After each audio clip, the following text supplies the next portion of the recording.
Bienvenidos a Neuroeducados, un programa en colaboración entre Mar Educados y WIPR. En este programa hablamos de neurociencia, de psicología, de educación y de distintos trastornos o situaciones que puedan aquejarnos y afectar nuestra salud mental. Hoy vamos a estar hablando de un tema muy importante dentro del mundo de la neurodiversidad. Y vamos a estar hablando específicamente de lo que es el autismo o el trastorno por espectro autista. Y bien importante recalcar y señalar que hay 1 de cada 36 niños que padecen del trastorno de espectro autista. En el caso de los adultos, pues varía, porque muchos adultos todavía ni siquiera saben que padecen este trastorno y no se les ha diagnosticado. Pero para hablar de esto de manera amplia y para educarnos en el tema también, hoy nos acompaña la doctora Liliana Rivera. Ella es educadora y profesional en el campo de la educación especial, además de ser experta en autismo, ¿no? Precisamente en el trastorno de espectro autista. Bienvenida, doctora. Gracias por la oportunidad. Doctora, bien brevemente, de la manera más simple posible, ¿qué es el autismo? Bueno, autismo, si lo podemos ver a llevar desde esta forma más sencilla, este trastorno donde es una diversidad y se presenta de distintas maneras en cada persona, en cada individuo, en cada niño, en cada adulto. Y es un mundo de investigación donde vamos buscando cuál es la realidad en su necesidad, su fortaleza. Y vamos buscando y vamos creando todo este paquete de intervenciones para que sea de beneficio. ¿Cuál sería como la principal diferencia entre las manifestaciones del autismo en los niños versus los adultos? Cuando nosotros verificamos, ¿verdad?, en lo que son las manifestaciones y esas características, específicamente en niños, lo podemos ver ya sea habla lenguaje, espacio sensorial, cómo se está presentando en el área conductual, son estas socialización, estas son áreas claves que nosotros nos dan como que esté alerta. Vamos a verificar qué está sucediendo. Y muchas veces en el adulto hacen este masking en toda su vida y van creando estas fortalezas y cómo yo me debo de presentar ante la sociedad. Y por eso hay esta diferencia en poder identificar si este adulto tiene el trastorno o no lo tiene. ¿Por qué hoy vemos que cada vez hay más diagnósticos del espectro en los adultos? Gracias a la ciencia y a la investigación, hoy actualmente están creando más instrumentos para poder investigar y poder determinar que hay un trastorno del espectro autista en los adultos. ¿Verdad? Años atrás, el foco era niños, poder identificar en estos niños. Pero la ciencia ha seguido evolucionando y nos lleva a pensar qué está sucediendo con el número también de féminas, de personas adultas. Y entonces se ha creado esta gran colectiva de instrumentos y de investigaciones que nos llevan a poder identificar qué es lo que está sucediendo con los adultos. En el caso de los adultos que nunca fueron diagnosticados durante la infancia, ¿se manifiesta diferente o hay algunas particularidades a la hora de manifestarse el trastorno? En algunos se puede manifestar diferente, ¿verdad? Volvemos a un trastorno y nosotros tenemos que observar individualmente a cada individuo, pero vemos un poco más el proceso en cuanto a lo que es cómo se manifiesta en esta edad adulta, que se hacen las preguntas, ¿por qué me siento así? ¿Qué me está pasando? ¿O por qué no tolero X situación? Y esa investigación, pues ahí es que lleva a decir, creo que tengo que buscar ayuda en ciertas áreas, ¿verdad? Y nosotros, pues, muchas veces esto es como, hoy estamos hablando con una de las jóvenes del programa, donde decía muchas veces las personas, si nosotros vemos tal vez una persona en una silla de ruedas, podemos identificar que necesita un tipo de ayuda, dependiendo de dónde esté ubicada, ¿verdad?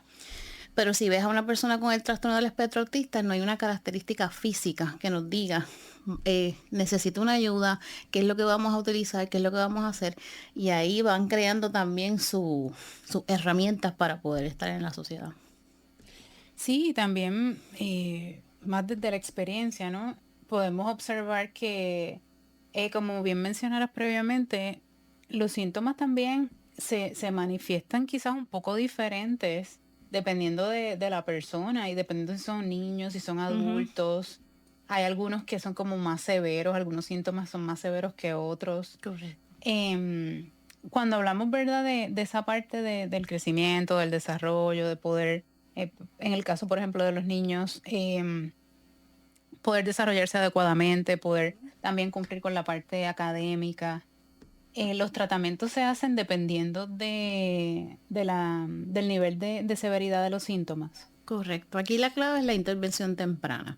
Y entonces, dependiendo, ¿verdad? Tipo de nivel, cuáles son esas características que está expresando, cómo se está manifestando ese trastorno, pues entonces ahí podemos hacer esa planificación, qué tipo de clínicos necesitan en ese, ¿verdad?, plan específico de ese niño para poder trabajar, clínicos, terapeutas, educadores, para que ese desarrollo sea efectivo y a la larga, pues pueda trabajar en todas esas desarrollo social y todo lo que tiene que ver.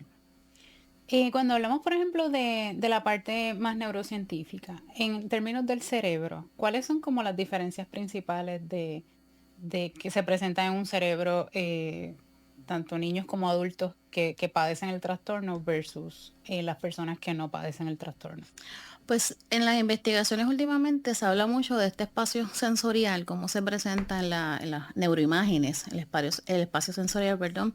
También esa parte de la comunicación y lo que es esta parte de la socialización recíproca, todo lo que tiene que ver con las emociones, cómo se puede ver en la neuroimagen un poco más diferente.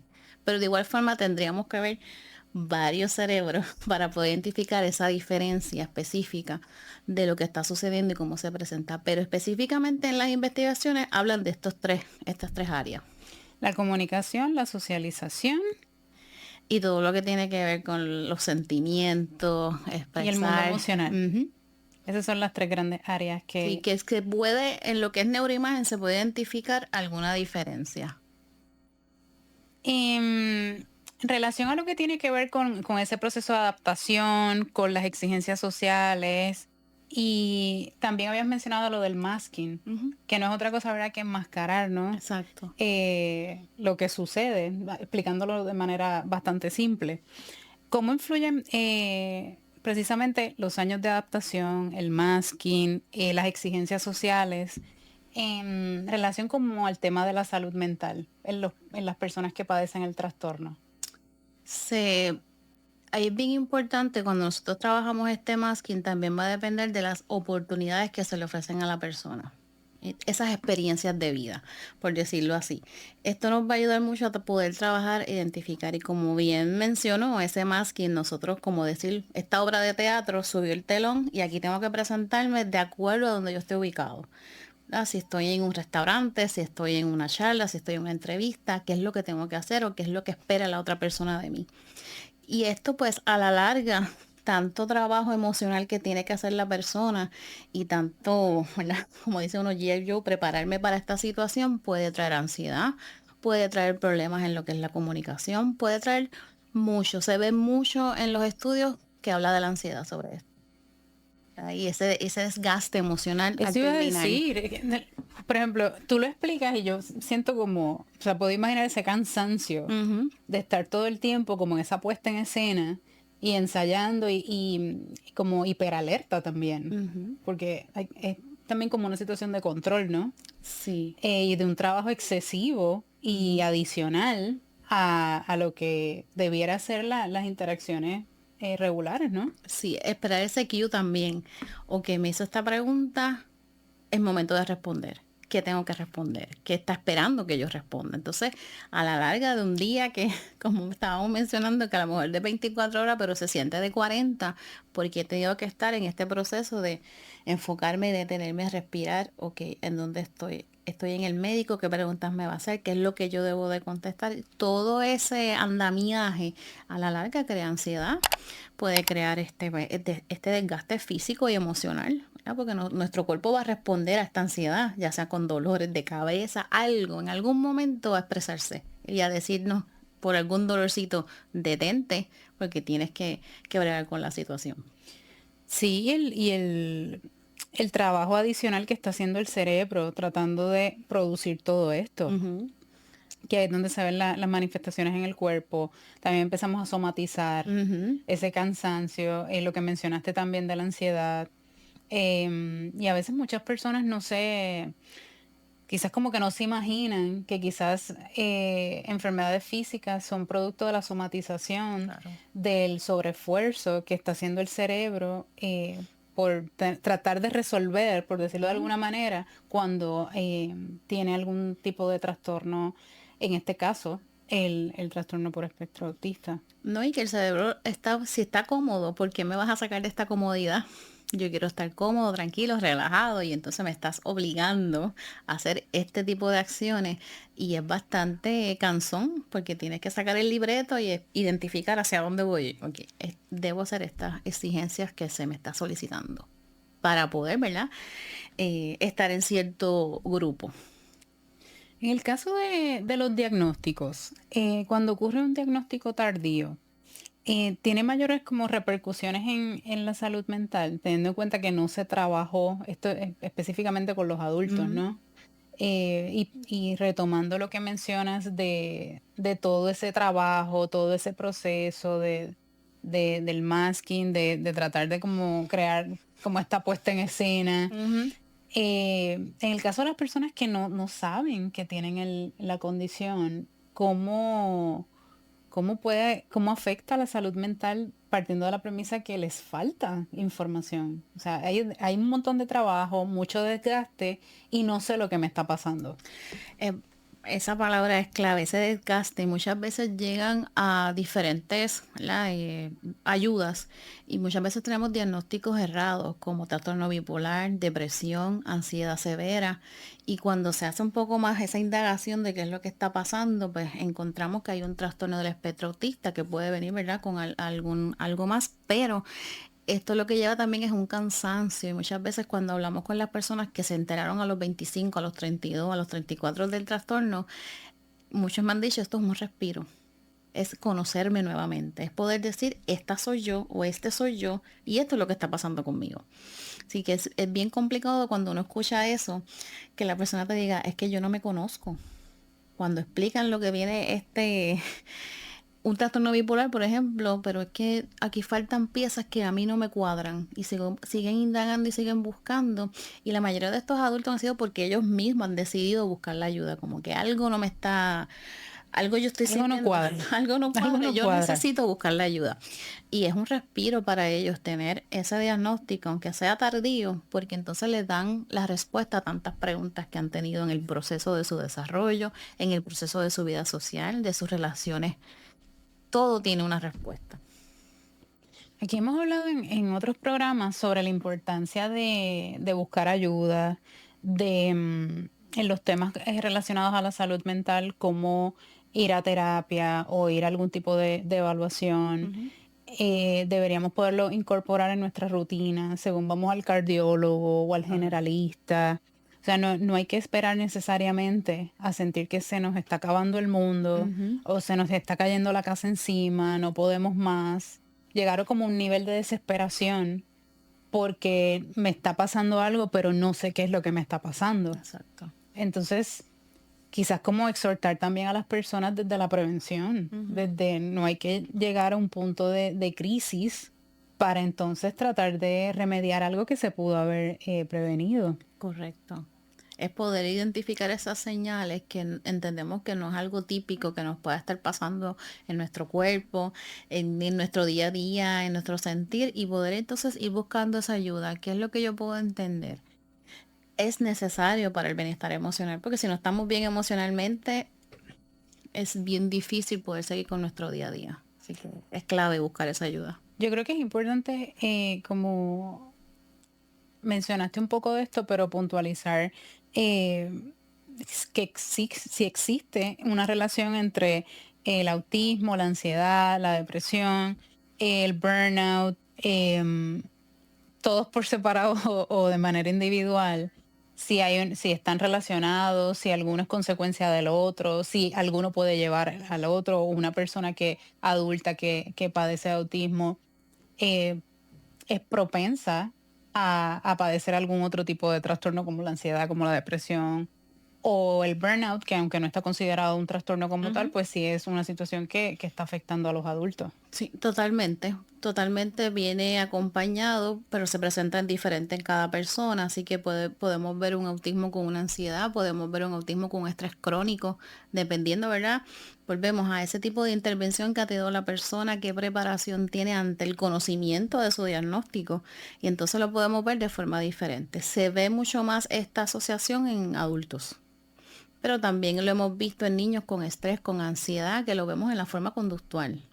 Este overwhelming también sensorial se puede presentar de esa forma, esta crisis, que puede ser ansiosa, puede ser crónico, todo va a depender de la persona, pero sí está bastante asociado. ¿Podríamos tener como algún ejemplo de esta crisis que mencionas, cómo se manifiestan como en lo tangible o en lo observable? Nosotros podemos tener personas que están muy sobreestimuladas, ya sea por sonido, ya sea por luces, ya sea por, ¿verdad? Hay un sitio que esté demasiado conglomerado. Si nosotros vamos a un centro comercial, esta parte donde está el área de comidas, sabemos que ahí todo el mundo se sienta, sonidos de silla, de comida, de Lugar abarrotado. bastante. Y esto puede traer también algo sencillo para los niños que se pueden sobreestimular sensorialmente y un adulto también, ¿verdad? Y uno como que tiene que decir, yo necesito salir de este lugar. No me siento cómodo, no me siento seguro en todo esto. Y ahí podemos ver estas crisis que algunos los pueden manejar y decir, yo necesito salir. Hay otros que no lo pueden manejar y podemos ver llanto, coraje, podemos ver diferentes formatos conductuales que nos estén presentando, aquí está sucediendo algo. Esa conducta nos quiere decir algo. Ahora nosotros tenemos que investigar qué es lo que me quiere decir esa conducta. En el caso, en términos de las manifestaciones de la crisis en ese escenario, son bastante parecidas las manifestaciones entre niños y adultos. Depende. Depende mucho también de cómo se ha trabajado en ese transcurso de la vida de ese adulto. Hay algunos adultos que pueden identificar que estoy sobreestimulado, que esto no me viene bien, yo me retiro o busco qué me hace bien, pues ya sea un fidget, ya sea tocar algo, ya sea moverme, ya sea salir a respirar y volver. Y el niño, si también tiene las herramientas para poder manejar, o que pues me voy a la hamaca, hago algo que me pueda regular, ¿verdad?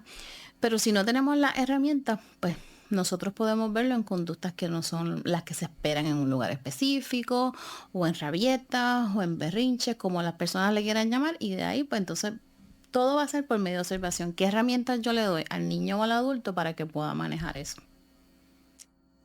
No puedo evitar pensar precisamente en estos espacios abarrotados. Puerto Rico es un archipiélago pequeño, entonces, por ejemplo, en el caso de las personas que vivimos en el área metropolitana, es raro encontrar lugares que, a ver, como que no estén abarrotados. Ujú.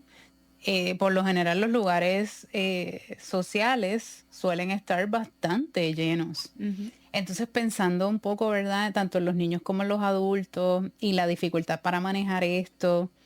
Y también lo digo un poco porque, aunque yo pues no padezco del trastorno, sí soy una persona que no me encantan los lugares abarrotados. Y tengo como muy poca tolerancia.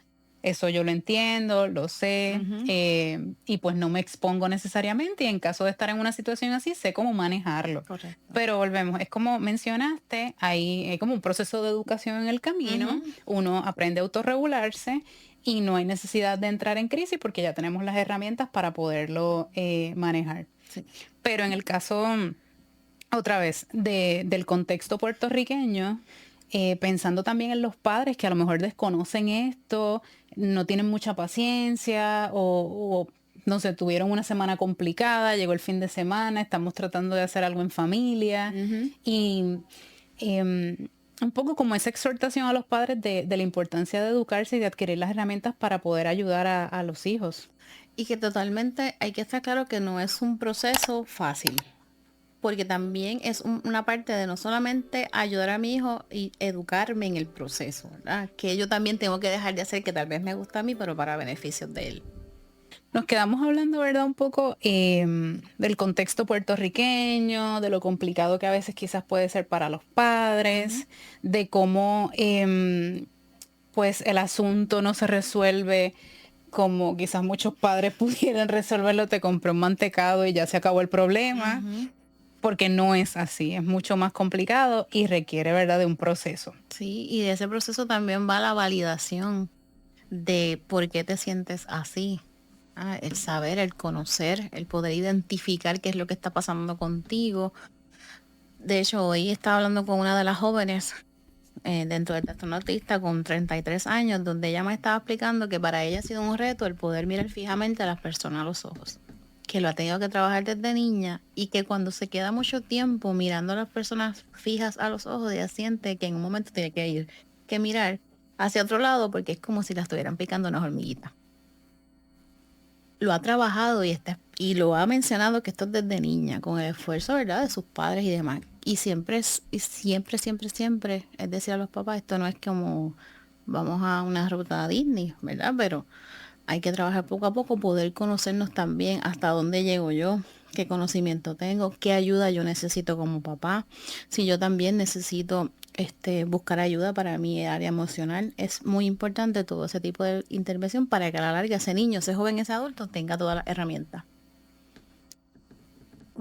Cuando hablas, por ejemplo, de esa manifestación de no poder sostener la mirada, también, ¿verdad?, haciendo quizás como comparaciones con otras situaciones o con otras personas que a lo mejor no tienen el trastorno, pero sí pues tienen personalidad diferente.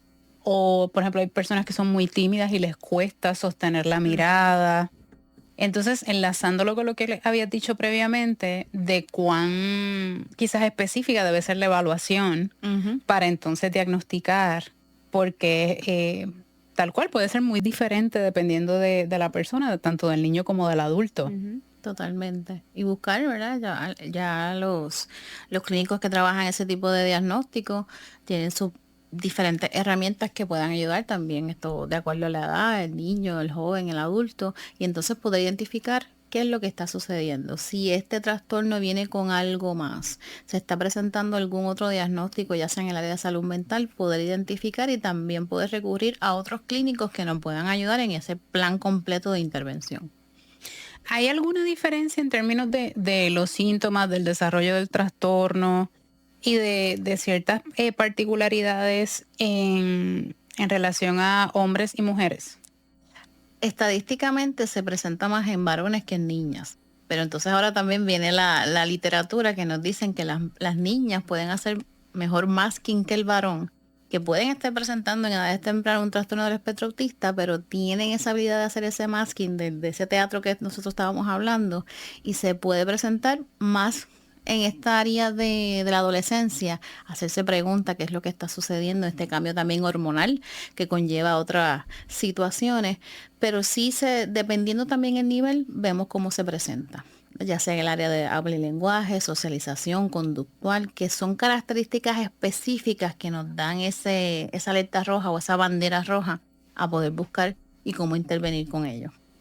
El masking que se presenta en el caso de las chicas, quizás pudiera tener que ver con las diferencias que hay entre el cerebro femenino versus el cerebro masculino, las diferencias que hay con el tema de las hormonas, las diferencias que hay con el tema de la crianza también, porque para los chicos y para las chicas, las tres cosas que acabo de mencionar son muy distintas. Totalmente, sí.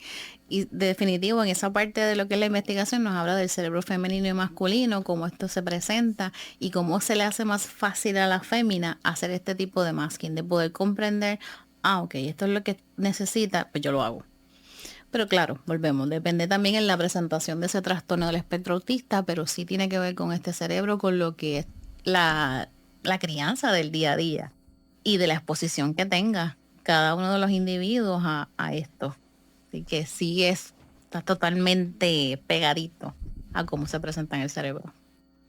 Y a la hora de trabajar con el trastorno, el diagnóstico y demás, ¿existe alguna diferencia en términos de tratamiento entre las chicas y los chicos o se hace de la misma manera?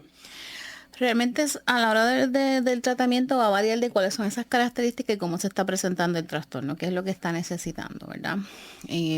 Y volvemos, lo vemos en lo que son féminas, perdón, la mayoría lo vemos ya más adultas. Y entonces estamos buscando también esta parte emocional de relaciones, socialización, comprensión en ciertas áreas. Pero sí todo va a depender, ese plan va a depender de cómo se presentan esas características en cada individuo. Que podemos ver las intervenciones que pueden ser muy parecidas o totalmente diferentes. Sí, no puedo evitar pensar en como en ese agotamiento de los adultos, ¿no? En el caso, por ejemplo, de las chicas que llegan a la adultez enmascarando, ¿no? Los síntomas y demás, y todo ese trabajo tan extenuante en términos del cerebro, del cuerpo, del tiempo invertido, tratando de hacer que todo funcione. Totalmente. Cuando realmente no es así. Esto es como cuando nos decían antes en la escuela, hay que hacer un informe oral y yo no sé, ponía súper nervioso, me tengo que preparar, ok, lo hice y después como el cuerpo mismo se decía, "Ay, ya, respira". Y eso tenerlo todos los días en cada situación es bastante desgastante. Así que hay que verlo, ¿verdad? De una forma holística, completa, qué intervención necesita, qué es lo que se te hace difícil, en qué te puedo ayudar para poder trabajarlo. Y en el caso de la parte de las relaciones, de la identidad, del trabajo, ¿cómo el trastorno afecta precisamente eso, a las relaciones de pareja, la cotidianidad, las amistades, los vínculos laborales? Ahí hay una reacción en cadena dependiendo, ¿verdad? Cada individuo, pero se ve mucho la necesidad que muchos han expresado. Yo quiero una relación sentimental, pero no sé cómo hacer ese approach a la otra persona, ¿verdad? Hablando en jóvenes varones, no sé cómo hacer ese approach a la persona, qué debo decir, qué no debo decir, cómo se hace, cómo la puedo invitar al cine. Y de igual forma, cómo yo le voy a explicar, ¿verdad? En el caso de los que realmente quieren una relación sentimental, porque no todos quieren una relación sentimental, prefieren una amistad, así que nosotros lo vamos viendo desde formas diferentes, qué es lo que quiere cada uno. Pero esa necesidad de decir qué yo tengo que decir o qué tengo que hacer, ¿verdad? Tal vez para algunos varones es muy fácil decir, hola, mi nombre es tal, me gustaría conocerte. Pero para otros es sumamente difícil, te puede ver 20 veces y no sabe ni cómo decir hola. Así que crea también otro estrés en ese proceso, es una demanda social que necesita hacer, que le gustaría hacer, pero no encuentra la herramienta. Así que esa parte también es importante nosotras conocerla para poder ayudarlos específicamente, ya sea, ¿verdad? En ese contexto social, yo quiero tener amistades, quiero tener una relación, me gustaría tener una novia, me gustaría casarme, me gustaría tener hijos y todo, ¿verdad? Ver realmente cómo nosotros podemos ayudar de forma individual. No puedo evitar pensar, dentro de las múltiples crisis sociales que vivimos en la actualidad, una de ellas precisamente es la crisis de las relaciones y cuán complicado se está haciendo relacionarnos por el estilo de vida que llevamos, por la injerencia de las redes sociales, cómo esto, ¿verdad?, está trastocando de manera negativa nuestro cerebro y cómo cada vez es más complicada la interacción cara a cara. Esto es sin ningún tipo de necesariamente de diagnóstico. Entonces, trayéndolo ahora a las personas con el trastorno de espectro autista, pensando otra vez en el trabajo que tienen que hacer, o sea, más allá del trabajo, por ejemplo, en términos de las relaciones, el trabajo que cada uno de nosotros tiene que hacer para que las relaciones funcionen, sumado a la condición que ellos puedan tener, que entonces lo hace como un poquito más trabajoso. Y también la otra persona en cuestión de tener una relación que conozca también sus fortalezas, sus debilidades, que acepte este proceso de que a mí no me gusta ir a estos sitios, de que yo necesito este tipo de ayuda. Es también un tipo de educación a la otra parte. Y pensando en la otra parte y también en la persona en cuestión, cómo evitar que recostarnos por el diagnóstico, ¿no? Porque hay que hacer el trabajo, no importa qué. Quien decide entrar al espacio, o sea, la persona con el diagnóstico, la persona que va a acompañar, todo el mundo como que tiene que tener claro cuál es su lugar, continuarse educando, pero ambas partes tienen que hacer el trabajo. Totalmente. Y la persona con el diagnóstico no puede utilizar eso para justificar no hacer el trabajo. Esto es un trabajo día a día. Esto es un día a día. Así como nosotros como educadores, como maestros, como papá, como mamá, como tití, como abuelo, que todos los días vamos aprendiendo porque todos los días aparece una nueva investigación. Las estadísticas, que una nueva intervención, la estudiamos. Esto es bueno, esto no es bueno, le va a venir bien.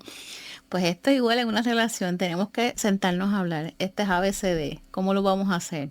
¿Cuál es tu parte? ¿Cuál es la mía? Así que es un trabajo completo en este momento. Un pequeño maratón. Y en verdad lo que tiene que ver con los desafíos más como en el mundo laboral, ¿cuáles serían? Yo puedo decir que hay mucho desafío también en el empleado. No solamente en el joven que desea un empleo, ¿verdad? Tenemos la normativa, las leyes donde también nos exigen que nosotros tenemos que tener empleados con alguna diversidad funcional o trastorno del espectro autista, pero también es informarse como empleador qué yo puedo hacer, ¿verdad? Y para mejorar esa estadía laboral del joven, de la joven, de la persona que esté trabajando, en cuestión de poder también retarlos. Muchas veces pensamos, pues mira, él puede trabajar aquí, está en el supermercado X de Bagger. Nosotros tenemos jóvenes sumamente brillantes que pueden hacer otro tipo de trabajo, no solamente trabajos sencillos que podamos comprender que esto es lo que le viene bien, esto es lo que le conviene, no. Nosotros tenemos jóvenes que pueden ser fácilmente gerentes, lo que nosotros, ¿verdad? Hay de todo en este mundo. Y también nosotros poder conocer cuáles son sus fortalezas. Pues mira, él puede trabajar esto. Hemos tenido jóvenes donde se le explica una vez lo que tienes que hacer y ya. Y todo fluye fabulosamente. Fluye. Hay algunos que tenemos que decirle más de una vez y no pasa nada. Es cuestión de también nosotros conocer, olvidarnos que aunque hay no, la palabra también no es olvidarnos, pero si hay un trastorno, vamos a conocer al joven qué puede ser útil para nuestra empresa y no verlo todo mínimo, sino vamos a dar oportunidades y esos retos también al momento de trabajar. Y también quisiera agregar, con esto del tema de emplear a los jóvenes, que es tan importante y tan necesario darles también esa oportunidad, lo que mencionas de que el empleador tiene el deber de educarse, sobre todo para poderle ayudar a los jóvenes, porque, a ver, si no sabemos de qué va el trastorno, cuáles son las particularidades, las características, qué podemos esperar de cada uno de los jóvenes que estemos contratando que tenga algún tipo de trastorno. También no podemos fijar límites saludables, tanto, ¿verdad? Para sostener, valga la redundancia, una relación laboral saludable en donde los jóvenes se beneficien y los empleadores también puedan beneficiarse, sin que eso implique ninguna situación de injusticia para ninguna de las partes. Porque, ¿verdad? Dentro de ese proceso de crecimiento y desarrollo, los límites son fundamentales. Entonces, no porque tenga un trastorno es que le vamos a permitir todo. Y tener eso claro, yo creo que es fundamental para, en efecto, poderles ayudar a ellos a desarrollarse y entender, ¿verdad? La persona que está en el puesto de líder, ¿no? Que cuando hay que establecer límite y recordar ese límite, no se está, por ejemplo, cometiendo ninguna injusticia, sino que es parte del acuerdo, esto se habló. Y estamos todos como en la misma página, ¿no? Sí, y esto no solamente empleadores, esto lo tenemos que trabajar desde edades tempranas. Hasta aquí tú llegas porque hay una instrucción, hay normativa, hay unas normas sociales, en este lugar. No podemos hacer lo que nos dé la gana, no importa quién sea, tenga usted un trastorno o no, no podemos hacer lo que nos dé la gana. Y eso se trabaja desde edades tempranas, son las normativas. Si nosotros llevamos a los niños con o sin un trastorno desde niños, entendiendo, a veces esto es así, hay una normativa, va a ser un adulto con o sin trastorno que puede entender las normativas, que puede manejarlas y que puede expresar, si no estoy de acuerdo con esto, ¿por qué no estás de acuerdo? Déjame saber y cómo podemos llegar a este happy medium. Pero es importante esto trabajarlo desde temprano, no esperar que tenga 18 o 15. Vas a buscar un empleo y decir, esto es lo que... No es que sea imposible, pero va un poquito más de trabajo. Es más cuesta arriba, totalmente. Vamos a llevarlo... desde edades tempranas, en todo el proceso de la vida, esto es lo que tenemos que trabajar. Sí, te estoy escuchando y también estoy pensando, por ejemplo, en las diferencias generacionales, que eso también se le suma a los retos que que por ejemplo puede tener los Gen Z, ¿verdad? Con sus particularidades y demás, y entonces encima si tienen algún tipo de diagnóstico, o sea, todo como que va sumando y es ahí la importancia de lo que acabas de decir, de comenzar a trabajar desde pequeños. Totalmente. Y sabemos, ¿verdad? Nosotros tenemos diferentes niveles, diferentes presentaciones. Tal vez este joven, como se está presentando su trastorno, no desea empleo o no va a trabajar, necesita más lo que es un programa de vida independiente, pero igual necesita unas normativas, unas reglas que pueda seguir ciertas estructuras. Y se puede, pero pues hay que trabajarlo. Este equipo de trabajo también que sea totalmente cometido en estas áreas. Bien educado, bien instruido, bien informado. Y que todos estemos remando para el mismo lugar, para que entonces sea efectivo ese proceso y cuando tenga 15 digamos, lo hicimos bien. Lo hicimos, vamos por buen camino y es una satisfacción que no tiene precio en lo absoluto. En relación a lo que tiene que ver con la identidad, cuando te hacen el diagnóstico, es algo como complicado también quizás para los jóvenes y para los adultos entenderse y verse desde esa perspectiva. Sí, cuando tenemos ya un diagnóstico desde edades tempranas, pues lo vamos trabajando y se van comprendiendo a lo largo. Cuando tenemos un diagnóstico que de momento, por decirlo así, es abrupto, lo tengo a los 25, a los 26, en algunos casos un proceso de, ok, respiro, identifico, comprendo y me vuelvo a conocer y les voy validando cada una de estas cositas que en un momento dado yo me sentía como que, ¿por qué está pasando esto? ¿Por qué me siento así? Y es un proceso de conocerse nuevamente. Estábamos hablando, ¿verdad?, de todo lo relacionado al trastorno del espectro autista, tanto para adultos como para niños, las diferencias también en el caso de las chicas, de los chicos, pero creo que no hemos conversado sobre los apoyos psicológicos y también los apoyos educativos que son útiles sobre todo para los adultos que están diagnosticados. Totalmente, yo creo que eso es clave en este proceso, ¿verdad? Que cada uno pueda buscar sus ayudas psicológicas necesarias si son psiquiátricas, también no solamente del joven, de la familia, de ese entorno familiar, de educarnos, de qué necesita, de cómo nosotros podemos ayudar y tener ese espacio de diálogo para poder decir, me siento así, me siento así, que necesito. Y nosotros también buscar las herramientas y también como educadores o como familia, mira, yo no tengo la contestación a eso, vamos a buscar ayuda en este momento porque no lo tengo y así los dos aprendemos.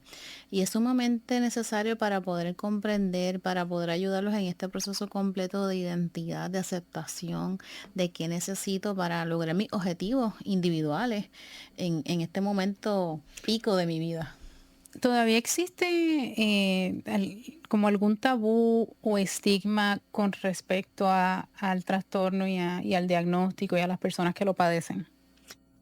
Yo creo que cuando uno tiene diálogos con diferentes personas, uno puede entender que a veces podemos pensar y equivocarnos en hasta dónde puede llegar. Es diverso, todos somos diversos, así que va a depender de cada individuo saber qué puede hacer, qué no puede hacer, y eso o qué necesita ayuda para arrancar, ¿verdad?, ese carro. Pero es importante nosotros eliminar este pensamiento de que si tiene un trastorno del espectro autista, pues no puede hacer esto. Hay que dar la oportunidad. Se le da la oportunidad, se expone a diferentes situaciones y ahí determinamos si quiere, si no puede, qué es lo que necesita la persona. La realidad es que nosotros tenemos que en un momento dado como que sacarnos de la mente que tiene ese diagnóstico en el sentido de promover, como cualquier otra persona neurotípica, estas oportunidades y que la persona pueda decidir, ¿verdad?, hasta dónde yo quiero llegar. Eso mismo iba a preguntar, ¿cómo podemos pasar de normalizar la neurodiversidad a simplemente aceptarla? Porque ya, estamos en el 2026 y realmente somos muchas las personas que somos neurodivergentes. Entonces es algo de nuestra cotidianidad. Todos conocemos a alguien que es así, que es neurodivergente, que tiene algún tipo de, digamos, de situación especial con su cerebro, en donde funciona o hace cosas distintas y forma parte de nuestra cotidianidad. Entonces, es un tema también como de educarse y fluir, porque somos diversos y algunos somos neurodiversos y todo bien. Es que constantemente hablamos de que somos diversos o hablamos de inclusión y seguimos hablando de inclusión porque no hay una inclusión total. Pero no incluimos. No somos inclusivos. No hay una inclusión total. Entonces, en el momento que nos olvidemos de esa palabra es porque realmente hay una inclusión total y es algo normal el que yo pueda tener los audífonos en cierto lugar y no me mires extraño, o que yo no quiera entrar aquí, o que se me olvidó lo que estoy diciendo. Así que... O que yo te esté mirando o que se supone que te esté mirando, pero te estoy escuchando y mi vista está para otro ángulo. O sea, no te sostengo la mirada, pero no es que no te esté prestando atención. Exacto. Y entonces ahí seguimos viendo que en la falta de educación sigue presentándose, aunque tenemos un sinnúmero de lugares donde nosotros podemos buscar la información de educarnos y demás, pero todavía vemos que hay una línea fina en el sentido de que sí hablamos de neurodiversidad, que hablamos de que somos cerebros diferentes, pero todavía no hay una aceptación total.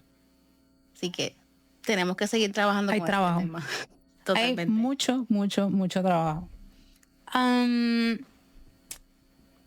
Hablando de mucho trabajo, ¿qué tú le dirías a un adulto que sospecha que puede tener o estar dentro del espectro del trastorno, pero tiene miedo de buscar ayuda? No tengas miedo. Puede ser sumamente temeroso el proceso. El desconocimiento nos hace también temer. A lo que nos desconocemos nos hace dar un poquito de miedo.